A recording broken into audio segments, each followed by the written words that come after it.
நிகழ்ச்சியில் அடுத்த பகுதியாக வரவிருப்பது பல்லாண்டு வாழ்ந்திட. அன்பு நேயர்களே, உங்களை மீண்டும் சந்திப்பதில் மகிழ்ச்சி அடைகிறேன்.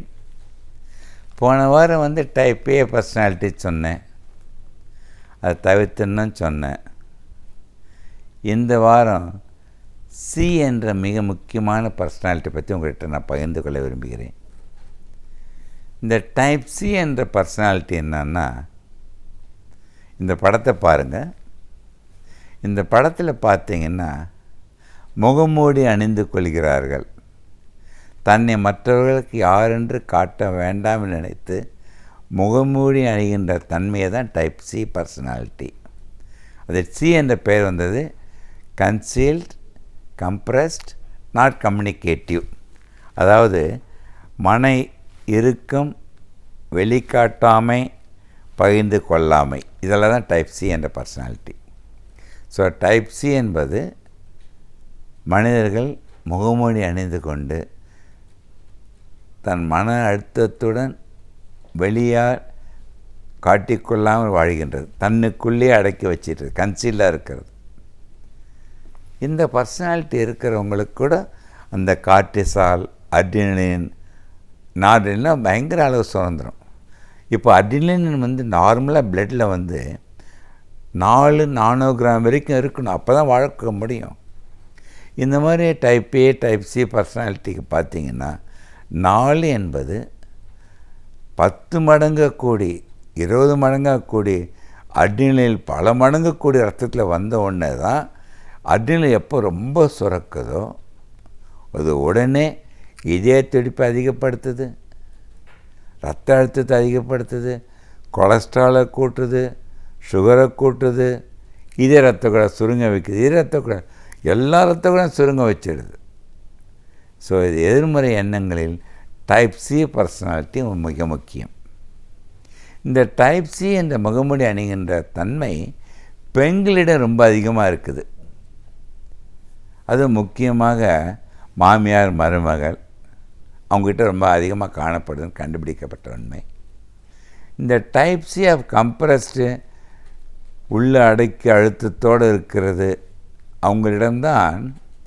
இப்போ இளம் பெண்களுக்கு 20, 22, 24 வயசு பெண்களுக்கு மார்பக புற்றுநோய், யுட்ரைன் கேன்சர், கர்ப்பப்பை புற்றுநோய், சர்க்கரை வியாதி, ஏன் மாரடைப்பு கூட வருவதற்கு இந்த டைப் சி என்ற பர்சனாலிட்டி காரணமாகிடுது. ஸோ இனிமேல் தயவுசெய்து இதை கேட்கின்ற அனைவரும், ஆணும் பெண்களும், மிக முக்கியமாக பெண்கள் முகமூடி அணிந்து வாழ்வதை நடத்தாது. அது கூடாது. முகமூடியை களைத்து எடுத்து விட்டு நீங்களாக வாழ கற்றுக்கொள்ளுங்கள். உங்களை யாரென்று அனைவருக்கும் வெளிப்படுத்தி தான் மகிழ்ந்து மற்றவர்கள் மகிழ வைக்கின்ற சக்தியாக மாறிவிடுங்களே தவிர உள்ளே அழுத்தத்துடன் வாழக்கூடாது. மிக முக்கியமான கருத்து. அப்படி இருந்துட்டிங்கன்னா போதும், உங்களுக்கு எந்த சக்தியும் உங்களை அழிக்க முடியாது. அதுதான் அடிக்கடி சொல்லுவேன். இந்த ஸ்லைடை பாருங்களேன். இப்போ நிறைய சீரியல் வருது. சீரியல் வர்றதுக்காக அவங்க மேலே நான் எதுவுமே குறையெல்லாம் சொல்லலை. அனைத்தும் பார்த்திங்கன்னா எதிர்மறை எண்ணங்களானது தான். வீட்டில் பார்த்திங்கன்னா மாமியார், மருமகள், 2 சிஸ்டர் எல்லாருமே எங்கே பார்த்தாலும் அந்த எதிர்மறை எண்ணங்களான அனைத்தும் சீரியலில் வச்சுருக்காங்க. ஏன் இவ்வளோ சக்ஸஸ்ஃபுல்லாக ரேட்டிங் அதிகமாக சீரியல் போகுதுன்னா, மனிதர்கள் இந்த நிலையில் வாழ்ந்து கொண்டு இருக்கிறார்கள். அவர்கள் அந்த நிலையில் வாழ்வதால் தான் அவர்கள் மகிழ்ச்சி அடைவதற்கு இந்த மாதிரி போட்டு இதை வச்சு சந்தோஷம் அடைஞ்சிக்கிட்டு இருக்காங்க. அதனால் தயவுசெய்து அவங்கள காட்டுறது வாழ்க்கையில் பார்க்குற நிகழ்வுகளாக பாருங்கள் தவிர அதை நீங்கள் கடைப்பிடிக்கணும்னு நினச்சிடாங்க தயவுசெய்து. ஸோ டைப் சி என்ற பர்சனாலிட்டி, மறுபடியும் நான் சொல்கிறேன் பாருங்கள், அந்த முகமூடியை தயவுசெய்து அணியாதீர்கள். முகமூடி என்று ஒன்று அணிய ஆரம்பித்து விட்டால் அது வாழ்நாள் முழுவதும் கேட்டுவதே கஷ்டமாயிடும். அதை கேட்ட கஷ்டப்பட்டால் மற்றவர்களுக்காக நீங்கள் பொய்யாக வாழ்க்கையை நடத்த ஆரம்பித்து விட்டால் உங்கள் வாழ்க்கையை இழந்து விடுவதற்கு, உயிரையே இழப்பதற்கு கூட காரணமாகிவிடும். அந்த டைப் சி பர்சனாலிட்டிக்கு மிக நெகட்டிவ் எதிர்மறை எண்ணங்களால் எல்லாமே இந்த எண்ணங்களால் ஏற்படுகின்ற மனதின் உடைய மைண்ட் வேவ்ஸ், அந்த மைண்ட் வேவ்ஸ்னால் ஏற்படுகின்ற உடம்பில் ஏற்படுகின்ற நாணமில்லா அனைத்து சுரப்பிகளும் மூளையில் எண்ணங்களால் தோன்றி இரத்தத்தில் அதிக அளவில் கலந்து விடுகின்றது. பல மடங்கு அட்ரினலின், கார்டிசால், நாரிடின் மீது நிறைய சுரக்கும் பொழுது என்ன ஆகிடுதுன்னா பசி ரொம்ப எடுக்கும், ஆத்திரமாக இருப்பாங்க, தூக்கம் வராது, நைட்டெல்லாம் போட்டு ஒரே டென்ஷனாக இருப்பாங்க. அந்த தூக்கத்தை இழந்தால் கூட போதும், எல்லா வியாதிகளுக்கு வந்துடும். ஸோ இன்றையிலிருந்து என் அன்பு நேயர்கள் அனைவருக்கும் நான் சொல்லுகின்ற கருத்து, எவராவது இன்று வரை முகமூடி அணிந்து கொண்டு வாழ்ந்தீர்கள் என்றால் தயவுசெய்து இந்த நொடியிலிருந்து அந்த முகமூடியை தூக்கி எறிந்து விட்டு நீங்களாக உங்களை உணர்ந்த நிலையில், உங்களை மறவாத நிலையில் தயவுசெய்து வாழ கற்றுக்கொண்டால் நீங்கள் வாழ்கின்ற வாழ்க்கை வாழ்நாள் முழுவதும் நோயற்று வாழ முடியும்.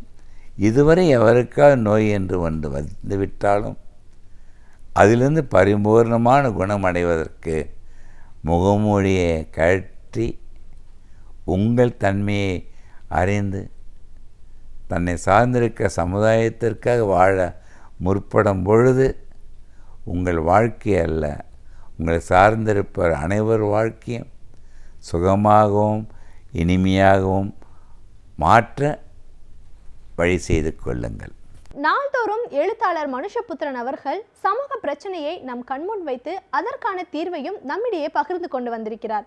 அந்த வகையில் இன்றைக்கு என்ன சமூக பிரச்சனையோடு வந்திருக்கிறார் என்பதை பற்றி பார்க்கலாம். நிகழ்ச்சியில் அடுத்த பகுதியாக வரவிருப்பது தீதும் நன்றும்.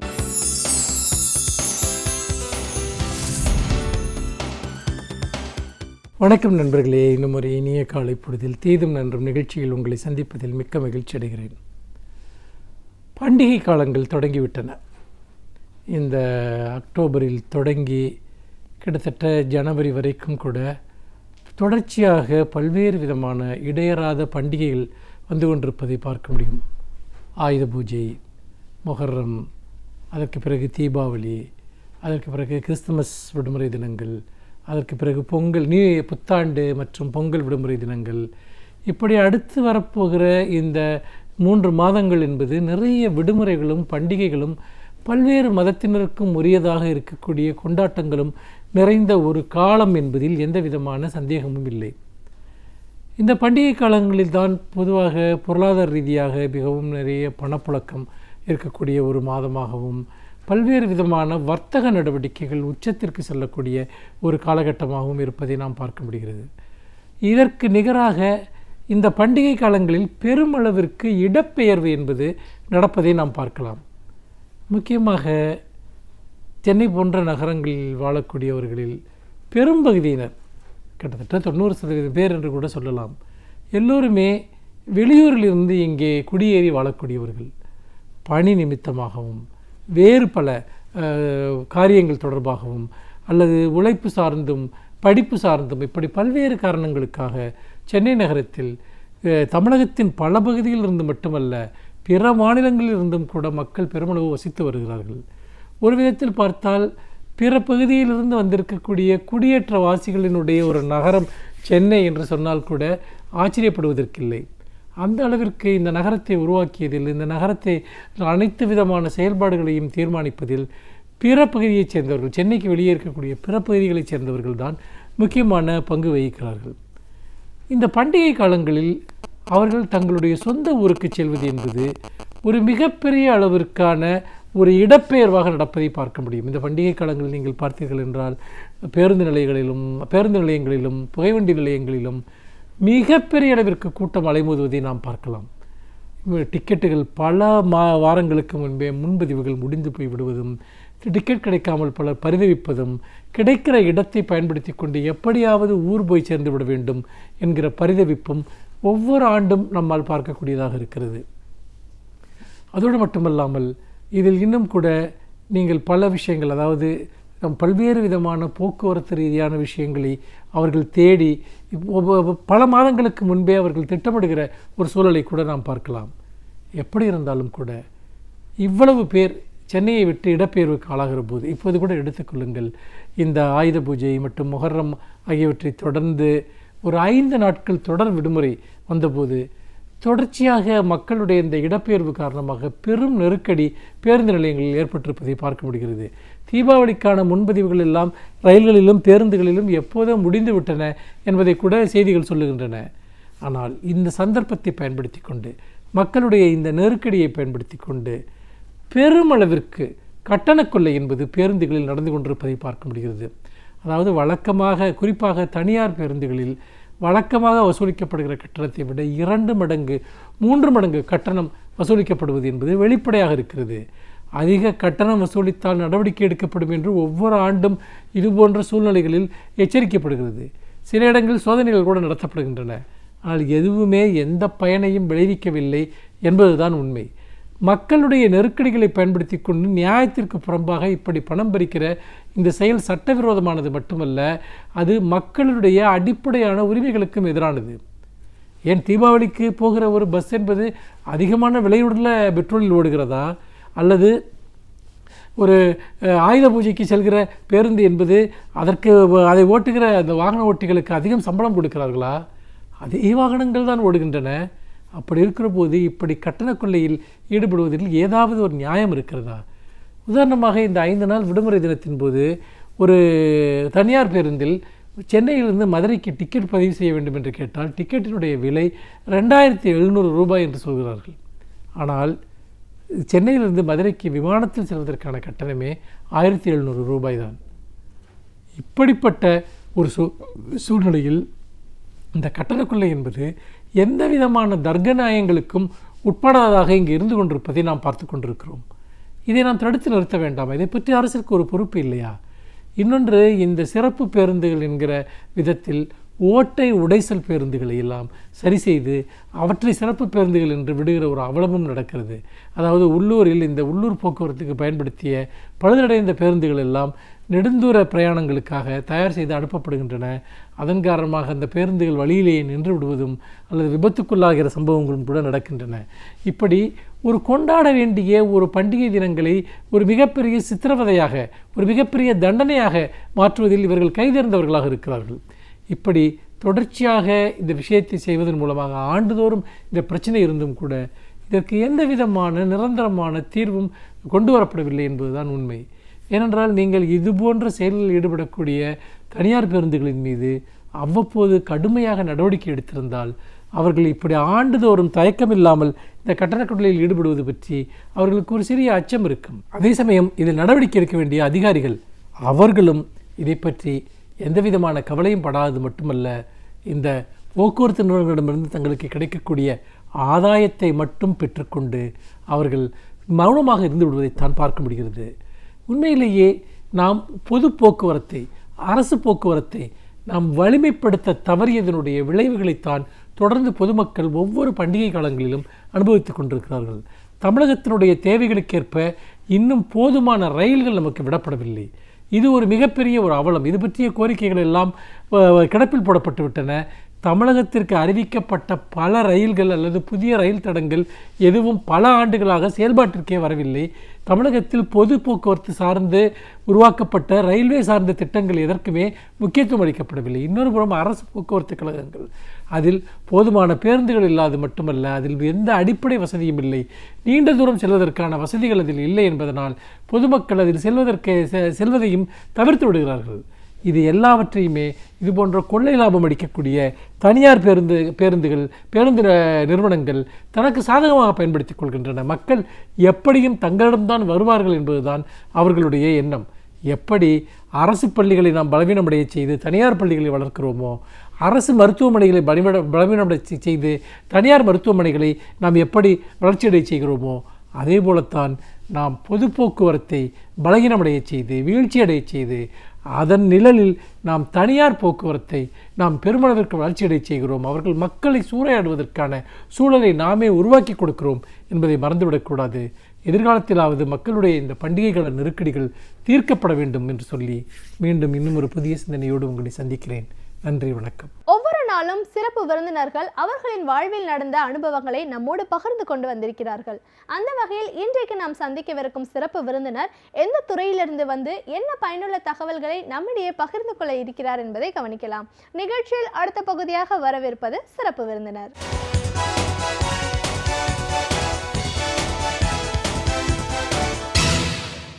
வணக்கம் நேயர்களே, விடியலேவா நிகழ்ச்சியின் சிறப்பு விருந்தினருக்கான நேரம் இது. இன்றைய சிறப்பு விருந்தினர் சமூக ஆர்வலர் திரு அடைக்கலராஜ். ஒரு சமூக ஆர்வலராக இந்த சமூகத்தில் நிறைய பிரச்சனைகள் தீர்வுகள் நம்ம பேசிகிட்டு இருந்தாலும் மனித உறவுகள் அப்படின்னு வரும்போது இதில் இன்றைக்கி நிறைய சிக்கல்கள் ஏற்படுறதை பார்க்குறோம். இதற்கு காரணம் என்ன, உறவுகள் மேம்பாடு அடையணும்னா நம்ம என்ன செய்யணும், இப்படி பல விஷயங்களை கருத்துக்களை இன்றைக்கி நம்ம அவர்கிட்ட கேட்டு தெரிஞ்சுக்கலாம். வணக்கம் சார். வணக்கம். ஒரு சமூக ஆர்வலராக முதல்ல எங்கள் நிகழ்ச்சிக்கு உங்களை நாங்கள் வரவேற்கிறோம் சார். ஒரு படைப்பாளியாக, ஒரு பத்திரிகையாளராக நீங்கள் இருக்கீங்க. அதன் மூலமாகவும் இந்த சமூகத்தில் இருக்கிற நிறைய பிரச்சனைகளுக்கு தீர்வு அப்படின்னு போகும்போது உறவுகள் தான் பல சிக்கல்களை உருவாக்குது அப்படின்ற ஒரு கோணத்தில் அது மேம்பாடு அடையிறதுக்கான பல கட்டுரைகள் எழுதியிருக்கீங்க, தலையங்கம் எழுதியிருக்கீங்க. ஸோ இப்போ இந்த உறவுகள் சார்ந்த பிரச்சனைகள் என்ன, அதற்கான தீர்வு என்ன, இது மேம்பாடு அடையணும்னா நம்ம என்ன செய்யணும், இப்படின்ற ஒரு கருத்துக்கள் அடிப்படையில் இந்த நிகழ்ச்சியை நம்ம கொண்டு போக போகிறோம். ஒரு உறவு அப்படின்னு நம்ம சொல்லும்போது ஒரு குடும்பம், அது சார்ந்த உறவு, பிள்ளைகள்னு வரும்போது வெளியில் போகும்போது பள்ளி, நண்பர்கள், நம்ம வேலை செய்கிற இடம்னும் போது நம்ம அக்வைண்டன்ஸ், இந்த மாதிரி பல இடங்களில் நம்ம ஒரு சரியான முறையில் ஒரு ரிலேஷன்ஷிப் வச்சுக்க வேண்டிய ஒரு சூழலில் தான் நம்ம இப்போ இருக்கோம். அதில் பிரச்சனைகள் வரும்போது அது எல்லா இடத்தையும் தொடர்ந்து ஒரு பாதிப்பை உருவாக்குது. இதுக்கெல்லாம் அடிப்படையில் என்ன காரணம், அப்படிதான் சார் முதல்ல பேசணும். நிறைய சிக்கல்கள்னு நம்ம சொல்கிறத பார்க்குறோம், ஸ்ட்ரெஸ் அப்படின்னு நம்ம சொல்கிறத பார்க்குறோம். இதற்கான காரணம் என்னன்னு பேச ஆரம்பிக்கலாம். கண்டிப்பாக. அதாவது மனித உறவுகள் அப்படிங்கிறது என்னன்னா ஃபஸ்ட்டு அன்புலேருந்து ஆரம்பிக்குது. ஃபார் எக்ஸாம்பிள், என்னைக்கு ஒரு கணவன் மனைவி அப்படிங்கிற ஒரு ஸ்தானத்துக்கு வருகிறோமோ அன்னைக்கு தான் அன்பு பிறக்குது. அந்த அன்பில் ஒதுக்கிறது தான் உறவு. ஆனால் நம்ம நினைக்கிறோம் நிறைய குழந்தைகள் தன்னுடைய பெற்றோர்களால் தான் உருவாகுது. ஏன்னா குழந்தைகள் தானாக வர்றதில்லை, பெற்றோர்களுடைய அன்பின் விளைவு தான் குழந்தை. அப்போ அந்த குழந்தையிலிருந்து ஆரம்பிக்கிறது தான் உறவுகள். நிறைய பேர் நினைக்கிறோம் நம்ம ரெண்டு பேரும் உறவு. ஒரு பிஸ்னஸ்மேன் நினைக்கிறான் கஸ்டமருக்கு உறவு, ஒரு நண்பன் நினைக்கிறான் இன்னொரு நண்பனுக்கு உறவு, ஒரு வியாபாரி இன்னொரு வியாபாரியுடன் தொடர்பு, அப்போது ஒரு பெற்றோர் இன்னொரு பெற்றோர் அண்ணன் தம்பி, இந்த மாதிரி உறவுகள் தான் நினைக்கிறாங்க. ஆனால் உறவுகள் ஒரு அன்பின் வெளிப்பாடு, அன்பிலிருந்து விளைந்தது தான் உறவு. அப்போ குழந்தைங்கிற அந்த உறவுலேருந்து தாய்க்குடி உறவுலேருந்து ஆரம்பிக்குது. அவன் தான் பின்னாடி ஒரு மாணவனாக மாறுறான், குழந்தையாக மாறுறான். அவன் தான் ஒரு பின்னாடி ஒரு மிகப்பெரிய பிஸ்னஸ் மேனாக மாறுறான். அவன் தான் ஒரு மிகப்பெரிய ஐஏஎஸ் ஐபிஎஸ் ஆகிறான். அவன் தான் இந்த சமூகத்துக்கு சேவை செய்ய வர்றான். அவன் தான் இந்த டிவியில் ஒரு தொலைக்காட்சி புகைப்பட கலைஞனாக வர்றான், ஒரு எழுத்தாளனாக வர்றான். அப்போது ஒரு உறவு குழந்தையிலேருந்து ஆரம்பிக்கக்கூடிய உறவில் என்னென்ன சிக்கல்கள் ஏற்படுது அப்படின்னா இன்றைக்கி இருக்கிற நடைமுறை பிரச்சனைகள் தான். இன்றைக்கி எப்போ குழந்தை வெளியில் அப்துல் கலாம் சொல்லுவார். அப்துல் கலாம் ஒன்று சொல்கிறப்போ என்ன சொல்லுவார், ஒரு குழந்தை எப்போ அழுகிறப்போ அந்த தாய் மகிழ்ச்சி அடைகிறான்னா குழந்தை பிறக்கிறப்போ ஏற்பட்ட அந்த முதல் அழுகையை தான் அந்த தாய் மகிழ்வுடன் இருக்கிறார். அதற்கு பிறகு அழுகிற எந்த அழுகையுமே அவளால் சகிச்சிக்க முடியாது. அது அப்துல் கலாம் சொன்ன ஒரு அருமையான நச்சு வார்த்தை. அது மாதிரி குழந்தையிலேருந்து ஏற்படுகிற அந்த உறவு கடைசி வரைக்கும் போகணும்னா இந்த சமூகம் குழந்தையோடு பின்னப்பட்ட வலையாக இருக்க வேண்டும். அதுக்கு அதுக்கு ஓய்வு தர வேண்டிய நேரத்தில் ஓய்வு தரணும், அதுக்கு ஆலோசனை கொடுக்குற நேரத்தில் ஆலோசனை கொடுக்கணும், அந்த குழந்தைக்கு அட்வைஸ் பண்ணுற நேரத்தில் அட்வைஸ் பண்ணணும், அந்த குழந்தைய ஃப்ரீயாக வர நேரத்தில் தான் nurse the baby protect the சைல்டுன்னு சொல்லுவாங்க. அப்போது எந்தெந்த சமயத்தில் அந்த குழந்தையை எப்படியெல்லாம் பராமரிக்க வேண்டும், அல்லது எந்தெந்த முறையில் அந்த குழந்தைக்கு எப்படியெல்லாம் ஒரு ஆக்கப்பூர்வமான பெற்றோராக, ஒரு அண்ணனாக, ஒரு பாட்டியாக, ஒரு ஆசிரியராக, ஒரு ஆசானாக, ஒரு சமூக மனிதனாக இருக்க வேண்டும். அப்போ அந்த குழந்தைக்கு தேவையான அத்தனையும் கொடுக்கும் பட்சத்தில் தான் அந்த குழந்தை மிகப்பெரிய ஒரு சிறந்த மனிதனாக ஒரு மனுஷியாக ஒரு மிகப்பெரிய ஒரு விஷயத்துக்கு வந்து இந்த சமூகத்துக்கு வந்து ஏற்படுகிறது. அப்போ நம்ம ஆரம்பத்திலே தவறு பண்ணுகிறோம். என்ன பண்ணுறோம், அந்த குழந்தைக்கு தேவையானதை நம்ம கொடுக்கறது இல்லை. நீ அந்த வீட்டுக்கு போகாத, அவனோட பழகாத. அப்போ எனிமிட்டியை வந்து எங்கே வளர்க்குறோம், எங்கே விதைக்கிறோம், குழந்தையிலேயே விதைக்கிறோம். குழந்தைக்கு தேவையான அறிவு வந்து கொடுக்க வேண்டிய பெற்றோர்கள் கொடுக்கறதில்லை, தவறுகிறார்கள். இந்த சமூகம் கொடுக்கறதில்லை, தவறுகிறது. இந்த மீடியா கொடுக்கறதில்லை, தவறுகிறது. இந்த புத்தகம் கொடுக்கறதில்லை, தவறுகிறது. இந்த பள்ளி கொடுக்கறதில்லை, தவறுகிறது. கொடுக்கிறது, ஆனால் தவறுகிறது. எதை கொடுக்க வேண்டுமோ அதை முழுமையாக கொடுப்பதில்லை. ஒரு குழந்தைக்கு தேவையான ஊட்டச்சத்துன்னு சொல்லுவோம். அப்போ ஊட்டச்சத்து குறைந்துன்னா என்ன செய்யணும், மாத்திரை கொடுக்குறோம், விட்டமின் மாத்திரை கொடுக்குறோம், டாக்டர்கிட்ட போகிறோம். உங்கள் குழந்தைக்கு வந்து டெஃபிஷியன்சி, இந்தந்த ஊட்டச்சத்து இல்லை, இதை கொடுங்கன்னு சொல்கிறோம். அப்போ குழந்தைக்கு தேவையான அறிவை மட்டும் கொடுத்தா போதாது, அந்த குழந்தைக்கு தேவையான தேக ஆரோக்கியத்தையும் கொடுக்கணும். அந்த குழந்தைக்கு தேவையான மண்வள, தட் மீன்ஸ் மனக்கலையையும் கொடுக்கணும். அந்த குழந்தை வந்து that means how to fight with the community, தன்னுடைய நோயோடு போராடுகிற அந்த தன்மையும் உடம்புக்கு தேவை. அதே இந்த சமூகத்தோடு போராடுகிற அந்த போராட்ட குணத்தையும் அந்த குழந்தைக்கு கொடுக்கணும். சும்மா இப்போ நிற்கிற சுச்சுவேஷன் என்னென்னா, குழந்தை பிறந்தவுடன் அந்த அப்பான்னு ஒரு படம் வந்துச்சு. அந்த படத்தில் சொல்லியிருப்பாங்க, குழந்தை பிறக்கிறதுக்கு முன்னாடியே ஸ்கூலில் அட்மிஷன் வாங்கிறாங்க. அப்புறம் எப்படி அந்த குழந்தை வந்து ரோபோ மாதிரி தான் போகும், கிட்டத்தட்ட ஜஸ்ட் லைக் பிராய்லர் கோழி மாதிரி. நம்ம அந்த குழந்தை வந்து வெளியே வந்த உடனே என்ன செய்யணும்னு தெரியாது. நீங்கள் வந்து கிராமத்தில் இருக்க ஒரு 8th ஸ்டாண்டர்ட் பையன்கிட்ட போய், உன் பேர் என்னப்பா, பேர் எது கேட்குறீங்க, ஏன் பேரை கேட்குறீங்க கேட்பான். பேரை கேட்டு என்ன செய்ய போகிறீங்க. அப்போ அந்த பையன் வந்து அப்போவுமே அவனுக்கு வந்து எதிர்ப்பு தன்மை, அந்த எதிர்ப்பு சக்தி உடம்புல இருக்கிறது மாதிரி இருக்குது. அப்போது அந்த குழந்தைக்கு தேவையான அத்தனை விஷயங்களும் இந்த சமூகத்தில் இருக்கின்றன, ஆனால் நம்ம கொடுக்கறதில்ல. அதில் தான் பிரச்சனை ஆகுது. அப்போ அதில் பிரச்சனை ஆகுது. அதுதான் காரணம். அதுக்கடுத்து அவன் வந்து போய் உட்கார்றப்போ அவனுக்கு தேவையானது இல்லாதனால அங்கே ஸ்ட்ரெஸ் உருவாகுது. இப்போ எனக்கு தேவையானது எனக்கு இங்கே இல்லைன்னா எனக்கு ஸ்ட்ரெஸ் வரத்தானே செய்யும். ஒருத்தனுக்கு வந்து பணம் இல்லைங்கிற ஸ்ட்ரெஸ்ஸு, ஒருத்தனுக்கு படிச்சுனுக்கு எக்ஸாம் போனவுடனே படித்த கொஸ்டினே வரலைன்னு ஒரு ஸ்ட்ரெஸ்ஸு, தேவையான நேரத்தில் வந்து அந்த சரியான உப்பு காரம்லாம் போடலைன்னா அது சரியான சாப்பாடு அமையலைன்னு அந்த சமையல்காரனுக்கு ஒரு ஸ்ட்ரெஸ்ஸு. ஒரு சாதாரண தண்ணி போகுது, ஓடையில் தண்ணி போகுது, சில தடங்கல்கள் வருது, அந்த தடங்களெல்லாம் தாண்டி தண்ணி பாய்கிறது. அதே ஒரு சீரோடை, அதாவது சீர்படுத்திட்டோம்னா கரெக்டாக தண்ணி போயிருமா இல்லையா. அப்போது நமக்கு வந்து தடங்கல்களை தாண்டக்கூடிய மனப்பக்குவத்தை வளர்க்கணும். அது குழந்தைகளிடம் இருந்து தான் வளர்க்க வேண்டும். குழந்தைகள் தான் வந்து இட்ஸ் ஸ்டார்டிங் பாயிண்ட், ஆரிஜின் பாயிண்ட்னு நான் சொல்வேன். அப்போ மனித உறவுகள் தானாகவே வலுப்பட்டு விடும். இடையில உட்காந்துட்டு மனித உறவுகள் மேம்பட சகிப்புத்தன்மை வளர்த்து கொள்ளுங்கள், கோவப்படாதீர்கள். கோவப்படுன்னு தான் சொல்கிறேன், ஆசைப்படுன்னு தான் சொல்கிறேன். ஆனால் எல்லாத்துக்கும் ஒரு லிமிட் இருக்குது. ஹியூமன் வாண்ட்ஸ் ஆர் அன்லிமிட்டட் தான். எல்லாத்துக்கும் ஒரு லிமிட் இருக்குது. அந்த லிமிட்டை வந்து நம்ம கற்றுக்கிட்டோம்னா நமக்குன்னு ஒரு பவுண்டரியை உருவாக்கிக்கிறோம்.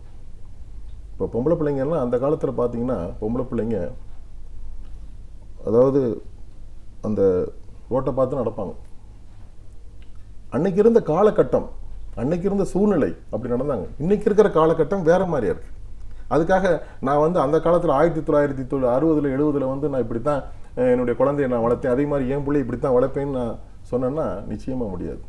இன்னைக்கு இருக்கிற மீடியா, இன்னைக்கு மவுசுகளை பிடித்து கொண்டு உலகத்தை வளம் வருகின்ற காலம். மவுசு சாதாரண சின்ன இன்னைக்கு காலில் பாருங்களேன், அப்பா வந்து இங்கே உட்காந்துருப்பாரு, பேப்பர் படிச்சுட்டு இருப்பாரு, பையன் வாட்ஸ்அப் பார்த்துட்டு இருப்பான், பொண்ணு ஃபேஸ்புக் பார்த்துட்டு இருப்போம், அம்மா எதையும் கண்டுக்காம சமையல் பண்ணிக்கிட்டு இருப்பாங்க. இன்னைக்கு இப்படிப்பட்ட வாழ்க்கையில் இருக்குது. அன்னைக்கெல்லாம் போய் பாருங்கன்னா கோயில்களில் போய் பேரண்ட்ஸ்லாம் நிற்பாங்க, என்னம்மா எப்படி இருக்கீங்க, உங்கள் பொண்ணு எப்படி படிச்சிருக்கு, மாப்பிள்ளை பார்த்துட்ருக்கோம். அங்கே உறவுகள் வந்து மேம்பட்டுச்சு, அங்கே இன்னொரு உறவுகளை உருவாக்குச்சு. இன்றைக்கி ஃபேஸ்புக்லேயே வந்து மேரேஜ் ஃபிக்ஸ் பண்ணுற நிலைமைக்கு வந்துருச்சு, மேட்ரிமோனிக்கு போயிட்டோம். ஆனால் அன்னைக்கு இருக்கிற காலகட்டம், அன்னைக்கு இருக்கிற நாகரிகம், அன்னைக்கு இருக்கிற கலாச்சாரம், சமூக சூழ்நிலை மாறி இருக்கிறது. ஆனால் நாமளும் மாறதான் வேண்டும். ஆனால் மாறுகிற அளவுக்கு நம்மளுடைய உடல் வலிமையை, தன்னுடைய மன வலிமையை, போராடுகின்ற அந்த வேட்கையை நாம் உருவாக்கி கொள்ளவில்லை. கண்டிப்பாக சார், இன்னைக்கு இருக்கிற சிச்சுவேஷன். இப்போ மனம் பற்றி பேசும்போது மனசை வந்து ஒரு வலிமையாக வச்சுக்கணும், இதை ஒரு கண்ட்ரோலில் வச்சுக்கணும், நம்ம மனம் போன போக்கில் போகக்கூடாதுன்னு ஒரு இதெல்லாம் சொல்கிறத நம்ம பார்க்குறோம். இதை வந்து ஒருத்தர் கையாளணும் அப்படின்னா அது எப்படி பண்ண முடியும்? இல்லை, மனசு வந்து நம்ம கண்ட்ரோல் தான். ஸோ வந்து நம்மளுடைய மைண்டை வந்து நம்ம கண்ட்ரோலில் கொண்டு வர முடியும். எப்படின்னா, ஃபார் எக்ஸாம்பிள், ஒருத்தர் கோவப்படுறோம், கோவப்படுகிற அளவுக்கு உடனே கூலாகவும் தெரிஞ்சுக்கிட்டோம்னு வச்சுங்களேன். So we can control the stress. அதுக்கு தான் கோரல்ரான்னு ஒரு சாஃப்ட்வேர் பார்த்துருப்பீங்க. கம்ப்யூட்டரில் கோரல்ரான்னு ஒரு சாஃப்ட்வேர் இல்லைன்னா எந்த சாஃப்ட்வேரையும் மேனேஜ் பண்ண முடியாது. அந்த கோரல்ரா வச்சு தான் பேட்ச் மேக்கர், அந்த கோரல்ரா வச்சு தான் அடாப்ட் இன்டிசைன் சாஃப்ட்வேர் உருவாக்கியிருக்காங்க. கோரல்ராங்கிறது நம்ம நாட்டில் சொல்லுவோம் பச்சோந்தி. அந்த சூழ்நிலைக்கு தன்னை மாற்றிக்கொள்வது. அந்த பச்சோந்தி என்ன செய்யும்னா தன்னுடைய சூழ்நிலைக்கு தகுந்தடி மாற்றிக்கொள்வது. அதை நம்ம தவறாக இப்போ சொல்லுகிறோம். பச்சோந்தினா, பச்சோந்திங்கிறது ஒரு நல்ல அருமையான விஷயம், வார்த்தை. அந்த சூழ்நிலைக்கு தகுந்தபடி மாறிக்கொள்வது. இப்போ நம்ம இருக்கிறோம், அந்த இடத்துல பேசிக்கிட்டு இருக்கோம்னு சொன்னால் இந்த சூழ்நிலைக்கு என்னையை நான் மாற்றிக்கொள்வது. இப்போ மனதில் உறுதி வேண்டும் ஒரு படம் பார்த்துருப்பீங்க. அதில் சிவகுமாருங்கிற ஒரு கேரக்டர், சுலக்ஷனான்னு ஒரு கேரக்டர். சிவகுமார் வந்து நல்ல பாடகர், சுலக்ஷனா வந்து பாடத் தெரியாது, நல்ல பெண்மணி, வீட்டு பெண்மணி. அது நான் பாடணும்னா என்ன செய்யறதுன்னு சொல்லிட்டு டெல்லிக்கு சிந்து பைரவியில். ஸோ அந்த சமயத்தில் சிந்து பைரவி அந்த சமயத்தில் வந்து பாட கற்றுக் கொடுப்பாரு. பாடிக்கிட்டே இருக்கிறப்போ நான் அந்த கொடியில் துணியை காய போட்டு வந்துட்டேன், அந்த வத்தல் அப்படின்னு சொல்லிட்டு மைண்டு வெளியே போகும். அப்போ வேவரிங் மைண்ட். அப்போ குரங்கு மனசுங்கிறது குரங்கு தான். அதை கட்டுப்படுத்த தெரிஞ்சவன் தான் புத்திசாலி. அப்போ நம்ம ஒரு பவுண்டரியை உருவாக்கிறோம். அப்போ மனசை வந்து நம்ம கையில் கொண்டு வரணும். ஃபார் எக்ஸாம்பிள், காலையில் எனக்கு காய்ச்சல் அப்படின்னு வச்சுக்கோங்க. காலையில் எனக்கு காய்ச்சல்னு சொன்னால் என் மனசு சொல்லுது உனக்கு காய்ச்சல் இல்லை, என் உடம்பு காய்ச்சல் தான். பட் என் மனசு வில் பவர்னு சொல்லுவோம். அதுதான் வில் பவர்னு சொல்லுவோம். மனதில் உறுதி வேண்டும் அப்படிலாம் சொல்கிறோம். அப்போது நிமிர்ந்த நன்னடை வேண்டும் இப்பெல்லாம் சொல்கிறோம். பாரதியார் சொன்னதெல்லாம் சொல்கிறோம். அப்போது அந்த மனதில் நான் உறுதி எடுத்துக்கிறேன். என்னுடைய வேலை, என்னுடைய டார்கெட், அச்சீவ்மெண்ட், இன்றைக்கி என்னுடைய வேலையை நான் முடிக்கணும் அப்படின்னு சொல்லிட்டு அந்த அச்சீவ்மெண்ட்டை மனசுக்குள்ளே நான் கொண்டு வந்துடுறேன். கொண்டு வரப்போ என்னுடைய உடம்பு மனசு சொல்கிறபடி கேட்குது. என் மைண்ட் கண்ட்ரோலுக்கு என் பாடி வந்துடுது. அப்படி வருகிற பொழுது தான் அவன் வந்து வெற்றி அடைகிறான். இதுதான் உண்மை. அப்போ மனசு சொல்கிறத வந்து உன் மனசாட்சிப்படி நடன்னு சொல்கிறேன்னு அர்த்தம், மனசு சொல்கிறத கேட்டு நடன்னு அர்த்தம். நம்ம மனசை கைக்குள்ளே வச்சுக்கிட்டு நம்ம என்ன வேணாலும் சாதிக்கலாம். இதான் இன்றைக்கி இருக்கிற நிறைய பேர் வந்து எனக்கு ஸ்ட்ரெஸ் ஆகி போச்சு, எனக்கு கஷ்டமாயிடுச்சு, காலையில் எந்திரிச்சோடனே புலம்புவான். சில பேர் பார்த்தீங்கன்னா காலையில் எந்திரிச்சோடனே புலம்புவான், இன்றைக்கி ஒன்றும் சரியில்லைடா அப்படின்னு சொல்லுவான். நம்ம வந்து காலையில் எந்திரிச்சோன்னே ஹவ் ஆர் யூ அப்படின்னா என்ன அர்த்தம்? எப்படி இருக்கேன்னு அந்தது இல்லை, உன் மனசு எப்படி இருக்குன்னு அர்த்தம். உனக்கு இன்றைய வேலையை, டுடே இஸ் த டே, இன்னைக்கு வேலையை இன்றைக்கே முடிக்கணும். நிறைய பிள்ளைங்க வந்து ஹோம்ஒர்க்கே பண்ணுறதில்ல, ஸ்ட்ரெஸ்ஸு. ஏன்னா அங்கே போட்டு அடைக்கிறாங்க, பிளாக் போர்டில் எழுதுகிறாங்க, கம்ப்ளீட்டாக படித்து முடிச்சுட்டு அந்த பிள்ளைங்களுக்கு வந்து ஸ்ட்ரெஸ் பண்ணி அதையே திருப்பி வந்து ரிப்பீட் பண்ணி வாமிட் எடுக்கிறப்போ அந்த பிள்ளைங்களுக்கு வந்து ஒரு ஸ்ட்ரெஸ். ஆனால் சில பிள்ளைங்க ஸ்டேட் ஃபஸ்ட் வாங்கணும், செண்டை வாங்கணும் அப்படின்னு எண்ணத்தோட மனசுக்குள்ளே ஒரு வைராக்கியத்தோடு படிக்கிறவங்க கண்டிப்பாக how to fetch the marks, how to score தான் பார்ப்பாங்க. அப்போ மனசு என்ன சொல்லுதோ அதுதான் அந்த மைண்டு கேட்குது.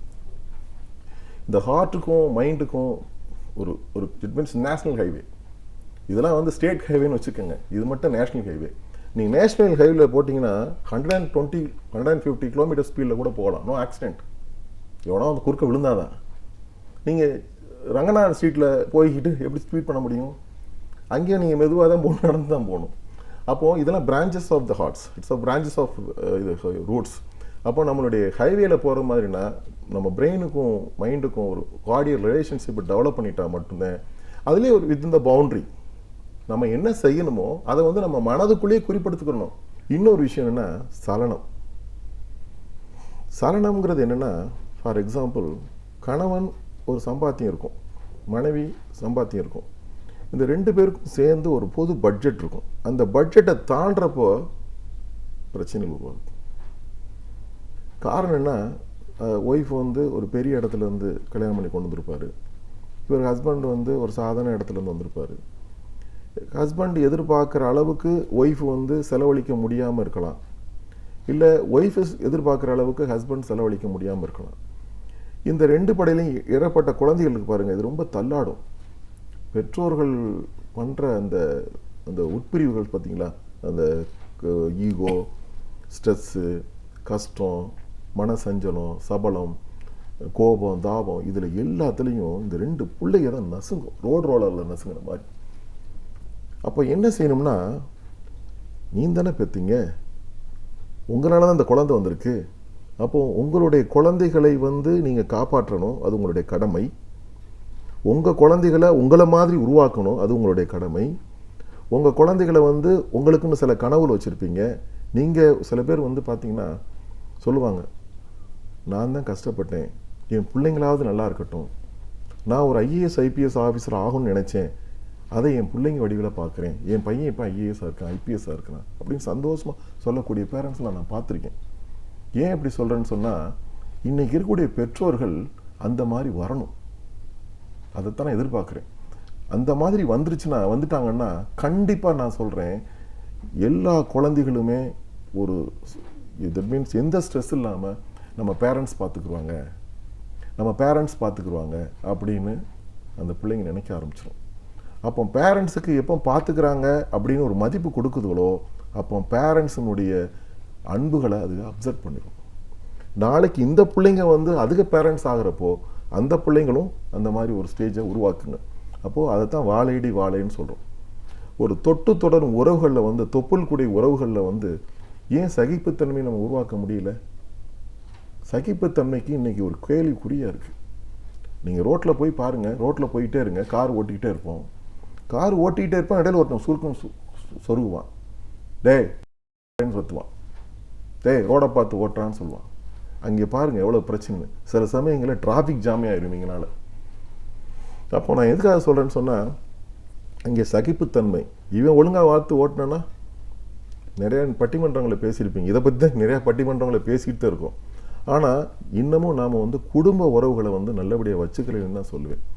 இன்றைக்கி தமிழக கலாச்சாரம் வந்து பின்னோக்கி போகிறதா முன்னோக்கி போகிறதாங்கிற பட்டிமன்றம் நம்மளுக்கு தேவையில்லை. ஒரு பெண்ணுக்கும் ஆணுக்கும் நடுவே ஒன்றை வைக்கணும். என்ன வைக்கணும்? சகிப்புத்தன்மை, பொறுமை கடலினும் பெரியது, பூமாதாவியை பெரியது, அப்படி இப்படின்னு சொல்கிறதில்ல, அர்த்தம் இல்லை. பொறுமை வந்து சகிப்புத்தன்மை வந்து ரெண்டு பேருக்கும் பொதுவில் கொண்டு வந்துட்டோம்னா கண்டிப்பாக வந்து குடும்ப உறவுகள் வந்து வடிவமே தவிர கண்டிப்பாக சுருங்காது, அது நசுக்கப்படுதாது, அதே சமயத்தில் வந்து அது கட் ஆகாது, கோர்ட்டுக்கும் போகாது. இதில் தான் ரொம்ப நான் ஸ்ட்ராங்காக சொல்ல வேண்டிய விஷயம் என்ன, ஒரு தாய் தந்தையருக்கான உறவை வந்து ஒரு தாய் தந்தையர்கள் தான் டிசைட் பண்ணணும். ஒரு குழந்தை ஒரு தாயோடு உறவு கொள்ளுகிறது அல்லது தட் மீன்ஸ் நட்பு பாராட்டுகிறது, தாய்மை பாராட்டுகிறது தான் ரெண்டு பேருக்குள்ள உறவு. அதில் இன்னொருத்தரை கொண்டு வந்து ஊர் ரெண்டு பட்டா கூத்தாடி கொண்டாட்டம்னு சொல்லுவாங்க. ஒரு ஹஸ்பண்டுக்கும் இன்னொரு ஹஸ்பண்டுக்கும் இடையில இன்னொருத்தர் வரக்கூடாது.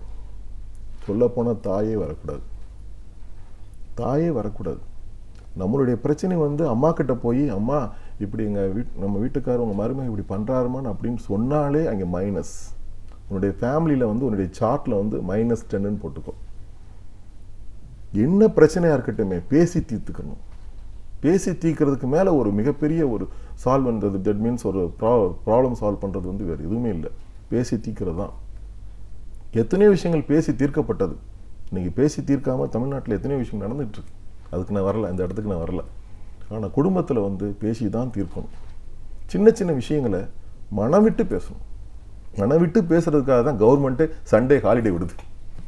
அன்றைக்கி ஃப்ரீயாக சாப்பிடுங்க, ஃப்ரீயாக உங்களுக்கு பிடிச்சதை வாங்கி போடுங்க, வெளியில் போங்க, ஷாப்பிங் பண்ணுங்கள், உனக்கு பிடிச்சதை வாங்கிக்க, என்ன வேணாலும் பண்ணுங்கள்.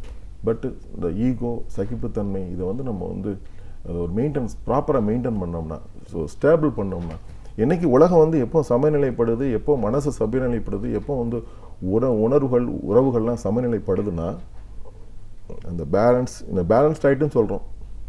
வயிறு சாப்பிட்டு முடித்தோடனே போதும் அப்படின்னு சொல்லுது.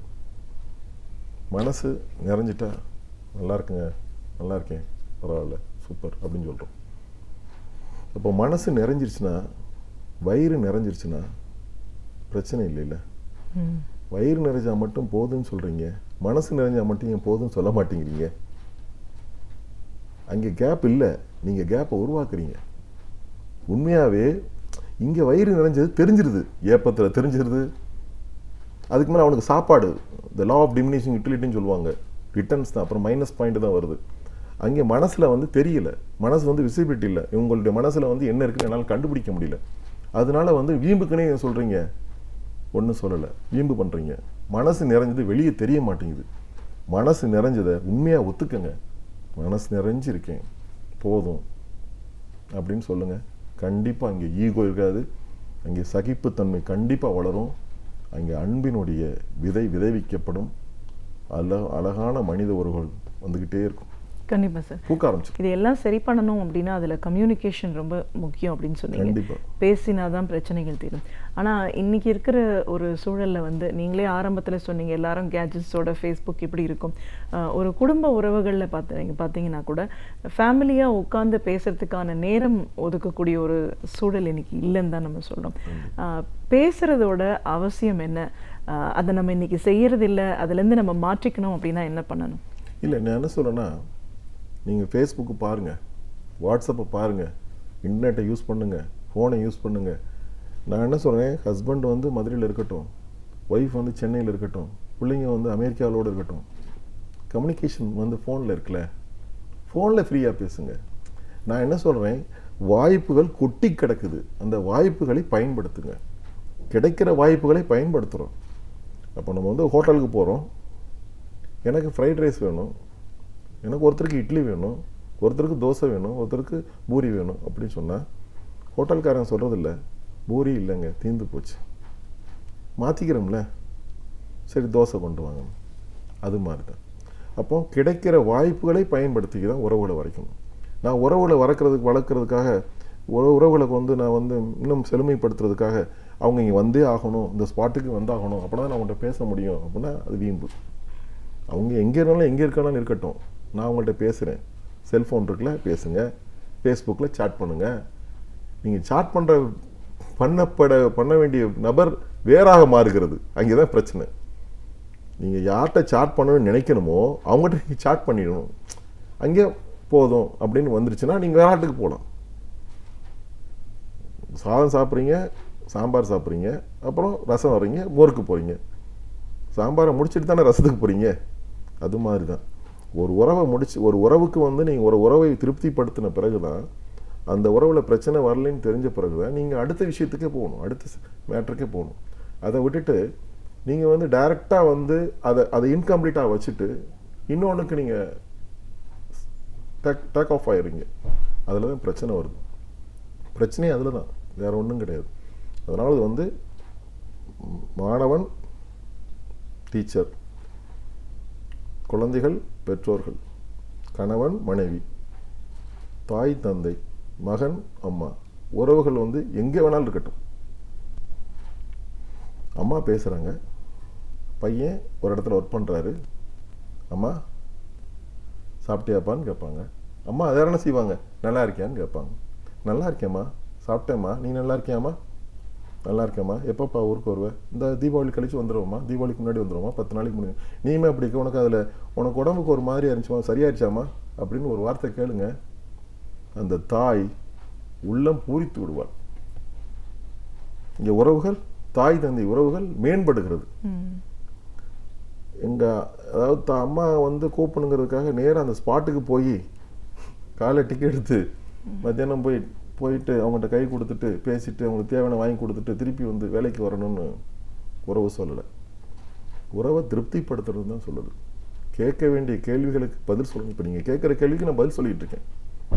அந்த கேள்வி போதுமானதாக இருந்தால் நீங்கள் திருப்திப்படுத்துகிறீர்கள், இப்படி தானே அர்த்தம். அதே மாதிரி வந்து தான் உறவு. அம்மா கேட்குற கேள்விக்கு மகன் பதில் சொல்கிறான், மகன் கேட்குற கேள்விக்கு அம்மா சொல்கிறாங்க. கணவன் மனைவிக்குள்ளே இருக்கக்கூடிய உறவுகள் வந்து கரெக்டாக செட் ஆகிட்டுனா இதே மாதிரி நான் சொல்கிற விஷயங்கள் பயன்படுத்தப்பட்டால் கண்டிப்பாக வந்து உறவுகள் மேம்படத்தான் செய்யும். ஏன்னா ஒய்ஃப் வந்து ஃபோன் பண்ணுறாங்க, பை அப்புறம் பேசுகிறேன், ஃபர்ஸ்ட்டு சுவிட்ச் ஆஃப். செகண்ட் மறுபடியும் ஃபோன் பண்ணுறாங்க, ஏதோ ஒரு முக்கியமான விஷயத்துக்கு ஃபோன் பண்ணுறாங்க. இப்போ என்ன அவசரம், நான் தான் பிஸ்னஸ் பண்ணிக்கிட்டு இருக்கேன்ல, நான் வந்து மீட்டிங்கில் இருக்கேன்னு சொல்கிறேன்ல, அப்புறம் திருப்பி என் ஃபோன் பண்ணுறேன் கேட்குறேன். ஒய்ஃபுக்கு டென்ஷன் கூடுது. என்ன நம்ம கூப்பிடுறோம், இதை விட இவருக்கு என்ன வேலை, அடுத்த கொஸ்டின் வரும். இதே மாதிரி ஒவ்வொரு விஷயம் நீங்கள் இப்போ அதாவது நீங்கள் பேரண்ட்ஸ் எடுத்துக்கங்க, குழந்தைகள்கிட்ட எடுத்துங்க. குழந்தைகள் கேட்பதை வந்து பேரண்ட்ஸு காது கொடுத்தே கேட்கறது இல்லை. நிறைய பேர் அப்படியே இருக்காங்க டிவியில். நிறைய பேர் டிவி பாருங்க, அது பொழுதுபோக்கு, அதுலேயே வா லைக்கமாகக்கூடாது. அது மாதிரி எல்லா விஷயமும் அப்படித்தான். அதே மாதிரி நான் என்ன சொல்றேன்னா, உறவுகள் வந்து மதிக்கப்பட வேண்டும். உறவுகள் மதிக்கப்பட்டால்தான் உறவுகள் வந்து மேலும் மேலும் செழுமையடைந்து அது ஒரு ஒரு வளர்ச்சி நோக்கி போகும். ஃபஸ்ட்டு ரெஸ்பான்ஸ் பண்ணணும். ரெஸ்பான்ஸ் பண்ணாதான் அடுத்து உங்களுக்கு வந்து அப்புறம் அதனுடைய ஆக்டிவேஷன், அதனுடைய டெவலப்மெண்ட்டு, இம்ப்ரூவ்மெண்ட்லாம் அப்புறம் தான் நம்ம காட்ட முடியும். அதுதான் நான் சொல்கிறேன். கண்டிப்பாக சார். ஒரு சமூக ஆர்வலர் அப்படிங்கிற முறையில் இன்றைக்கி சமூகத்தில் எத்தனையோ பிரச்சனைகள் இருந்தாலும் உறவுகள் அப்படின்னு வரும்போது அது என்றைக்குமே சரியான கோணத்தில் போகணும் அப்படின்னா அதுக்கு முக்கியமான தேவைகள் என்ன, எந்த மாதிரியான ஒரு சிக்கல் எல்லாம் உறவு முறியப்படுது, அதோட ஆரம்பம் என்ன, அன்பு தான் இது எல்லாத்துக்கும் ஒரு அடிப்படை. அங்கிருந்து ஒரு வீட்டிலிருந்து தான் எல்லா விதமான உறவுகளும் ஆரம்பிக்குது அப்படின்போது இது எல்லாத்தையும் சரி பண்ணிக்கிறதுக்கு எந்த அளவுக்கு ஒரு சகிப்புத்தன்மை, பொறுமை நமக்கு தேவையாக இருக்குது. இதையெல்லாம் தாண்டி இது சரியான முறையில் நம்ம வெளிப்படுத்த வேண்டிய அவசியத்தில் இருக்கும். அந்த கம்யூனிகேஷன் சரியான முறையில் அமைஞ்சிச்சுனாலே பாதி பிரச்சனைகள் இதில் தீந்துடும். அதை சரியாக பண்ணாததுனாலலாம் இன்றைக்கி நம்ம பல சிக்கல்களை உருவாக்கிட்டு நீந்திட்டு இருக்கோன்னு உங்களோட அனுபவங்கள் சார்ந்த பல விஷயங்களை எங்களோட நீங்கள் முழுமையாக பார்த்ததுக்கு நன்றி. இன்றைக்கும் பேராசிரியர் சுபவீர பாண்டியன் அவர்கள் நமக்கு பயனுள்ள தகவல்களை அழகிய தமிழில் தொகுத்து இனிமையாக வழங்க வந்திருக்கிறார். அவற்றை கவனிக்கலாம். நிகழ்ச்சியில் அடுத்த பகுதியாக வரவிருப்பது ஒன்றே சொல் நன்றே சொல்.